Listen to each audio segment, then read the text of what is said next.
O Trump faz 80 anos em junho do ano que vem. Eu faço 80 anos em outubro desse ano. Portanto, eu sou mais velho do que ele. E somos dois homens de 80 anos. Não há por que ter brincadeira numa relação entre dois homens de 80 anos de idade.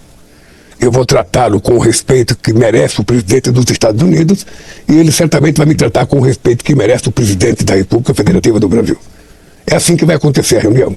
Dois homens, sabe, com 80 anos, dois homens que se sentem muito jovens. Ele ontem falou que se não fosse o preparo físico dele, ele teria caído da escada rolante. E eu todo dia me preparo fisicamente. Eu digo todo dia, eu vou fazer 80 anos, mas estou com a saúde e a força física de 30. Tá? Então, eu acho que nós vamos conversar como dois seres humanos civilizados. Não existe espaço para brincadeira. O que existe é espaço e necessidade de conversar seriamente sobre os conflitos. E, obviamente, que eu vou colocar na mesa os problemas da ótica do Brasil e ele vai colocar da ótica dos Estados Unidos. Uma conversa começa assim. Depois, nessa conversa, vamos ver o que vai acontecer. Eu estou muito otimista porque eu acredito muito na relação humana. Eu não sei quantos políticos no mundo acreditam na relação humana como eu acredito. Eu acho que tudo pode ser resolvido quando duas pessoas conversam. Eu acredito muito no poder de convencimento das palavras.